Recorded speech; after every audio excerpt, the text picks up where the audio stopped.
Okay students, आज के lecture में हम डिस्कस करेंगे मेथड्स ऑफ चार्जिंग। क्या डिस्कस करेंगे? Methods of charging. Methods of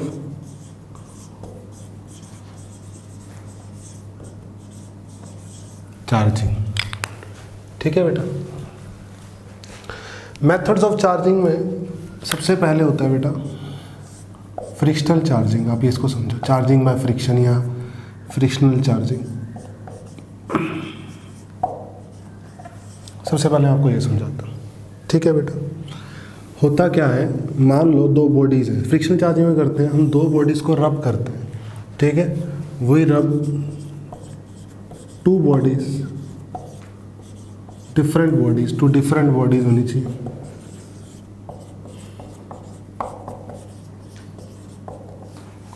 against each other, एक दूसरे के अगेंस्ट हम दोनों बॉडी को रब करते हैं।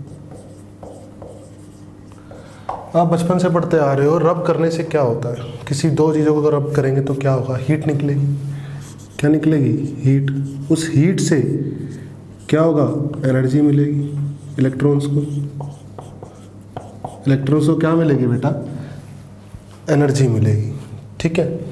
अब जिस बॉडी की इलेक्ट्रॉन एफिनिटी ज़्यादा होगी, जिस बॉडी की इलेक्ट्रॉन एफिनिटी ज़्यादा होगी, उस बॉडी पे इलेक्ट्रॉन आ जाएगा, उस बॉडी पे इलेक्ट्रॉन्स आ जाएंगे। और दूसरी बॉडी, जिस बॉडी की इलेक्ट्रॉन एफिनिटी कम होगी, उस बॉडी से इलेक्ट्रॉन निकल जाएंगे, उस बॉडी से इलेक्ट्रॉन निकल जाएंगे। जैसे मान लो ये दो बॉडीज़ हैं, इनको अच्छे से रब किया, न्यूट्रल बॉडीज़ थी इनिशियली।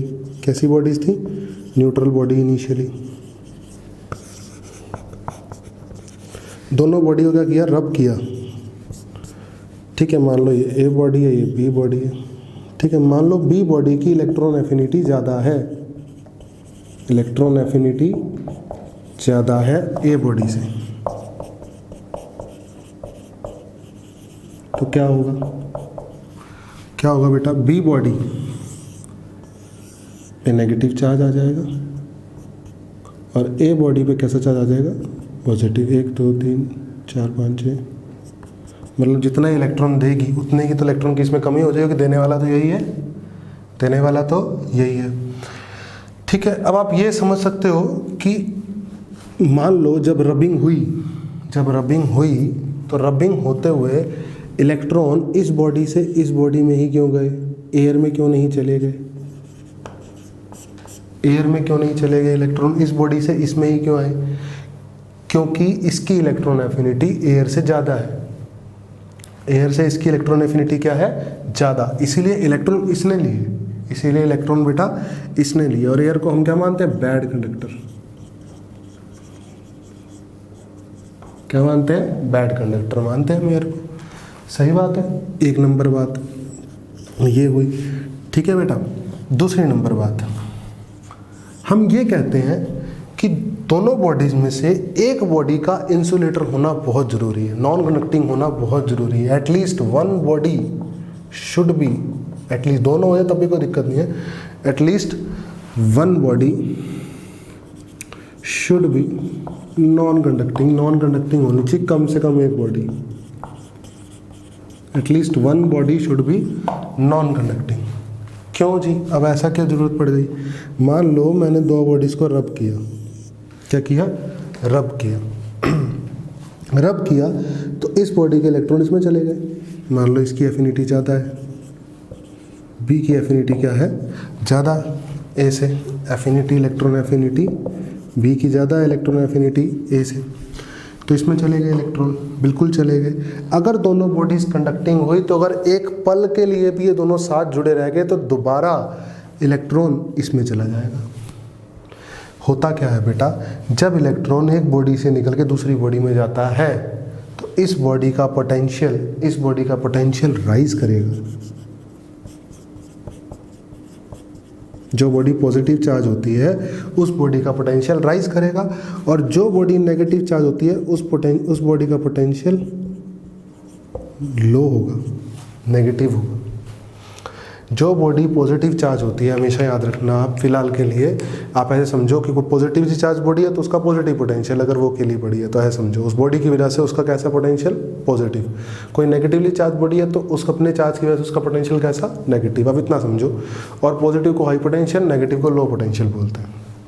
जब दो बॉडीज रब करते हैं तो जाहिर सी बात है जिसकी इलेक्ट्रॉन एफिनिटी ज़्यादा है उसके पास इलेक्ट्रॉन चले जाएंगे। तो इलेक्ट्रॉन आ गए बी के पास। तो जब इलेक्ट्रॉन बी के पास आते हैं तो चार्ज, एक्सेस चार्ज बी के पास इलेक्ट्रॉन्स वाला हो गया, नेगेटिव चार्ज हो गया, यानी उसका पोटेंशियल लो हो गया और इसका पोटेंशियल हाई हो गया। और अगर एक पल के लिए भी ये टच में रह गए, एक पल के लिए भी अगर ये टच में रह गए उसके बाद, तो पोटेंशियल डिफरेंस होने की वजह से दोबारा, पोटेंशियल डिफरेंस होने की वजह से दोबारा क्या होगा, इलेक्ट्रॉन इधर आ जाएंगे, इलेक्ट्रॉन दोबारा फ्लो कर जाएंगे, दोबारा बॉडीज क्या हो जाएंगी, अनचार्ज हो जाएंगी। और अगर नॉन कनेक्टिंग हुई तो क्या होगा, तो नॉन कनेक्टिंग हुई तो एक का इलेक्ट्रॉन तो एक में चला गया। मान लो ये नॉन कनेक्टिंग है, फर्ज किया ये नॉन कनेक्टिंग है, इसके इलेक्ट्रॉन में चले गए, इसने इसको बाउंड कर लिया इलेक्ट्रॉन को, अब टच में भी रह गए ना एक पल के लिए, 2 पल के लिए, 5 सेकंड के लिए, क्या कितनी देर के लिए भी, तो इसका इलेक्ट्रॉन वापस ही खींच नहीं पाएगा। क्यों? क्योंकि इसने, इसके एटम ने, इसके अगर नॉन कनेक्टिंग हुई तो इसके एटम ने उसको इलेक्ट्रॉन को बाउंड कर लिया है अपने पास, अपने पास क्या कर लिया है, बाउंड। तो at least one body should be non conducting, एक बॉडी क्या होनी चाहिए, कम से कम नॉन कंडक्टिंग होनी चाहिए। और 2 फेमस एग्जांपल मैं बता देता हूँ मैं आपको। ग्लास रोड को अगर रब करें against silk cloth, glass rod को अगर रब करते हैं हम सिल्क क्लॉथ के अगेंस्ट, तो ग्लास रोड और सिल्क क्लॉथ पे आ जाता है नेगेटिव चार्ज और ग्लास रोड पे आ जाता है पॉजिटिव चार्ज। कारण इसकी इलेक्ट्रॉन एफिनिटी ज़्यादा होगी सिल्क क्लॉथ की, सिल्क क्लॉथ की इलेक्ट्रॉन एफिनिटी क्या होगी, ज़्यादा। एक फेमस एग्जांपल ये है। एक फेमस एग्जांपल और है कि हार्ड रबड़ जिसको हम इबोनाइट रोड भी बोलते हैं, क्या बोलते हैं, इबोनाइट रोड को अगर रब किया जाए किसके अगेंस्ट, फर के अगेंस्ट, किसके अगेंस्ट रब किया जाए, फर के अगेंस्ट रब किया जाए, तो ये इबोनाइट रोड है और ये फर है, ठीक है। तो फर पे आ जाएगा पॉजिटिव चार्ज और इबोनाइट रोड पे आ जाएगा नेगेटिव चार्ज। कारण इबोनाइट रोड की इलेक्ट्रॉन एफिनिटी क्या है, फर के कंपैरिजन में ज़्यादा, फर के कंपैरिजन में क्या है, ज़्यादा। ये 2 फेमस एग्जांपल रहते हैं चार्जिंग बाय फ्रिक्शन के, ठीक है।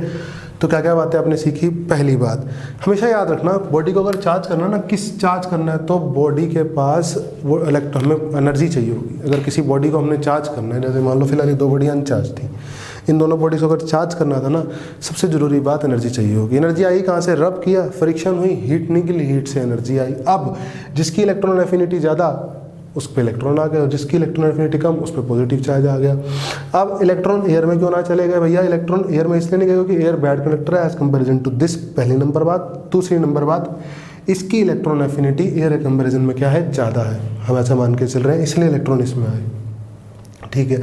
फिर दोनों बॉडीज में से एक बॉडी का कंडक्टिंग होना क्यों, नॉन कंडक्टिंग होना क्यों जरूरी है, क्योंकि अगर दोनों कनेक्टिंग हो गई तो पोटेंशियल डिफरेंस तो आई क्या, रब करने के बाद जब एक बॉडी पॉजिटिव चार्ज हो गई, एक बॉडी नेगेटिव चार्ज हो गई, उसी इंस्टेंट पे ही पोटेंशियल डिफरेंस आ गया। और एक पल के लिए, अगर फ्रैक्शन ऑफ सेकंड के लिए भी टच में रह गए तो क्या होगा, दोबारा चार्ज फ्लो हो जाएगा, नेगेटिव चार्ज लो पोटेंशियल से हाई पोटेंशियल, क्योंकि पॉजिटिव चार्ज कहाँ से कहा जाता है, हाई पोटेंशियल से लो पोटेंशियल, तो नेगेटिव चार्ज कहाँ से कहा जाएगा, लो पोटेंशियल से हाई पोटेंशियल। तो जैसे ही इलेक्ट्रॉन इधर चले गए थे ये लो पोटेंशियल बन गई थी।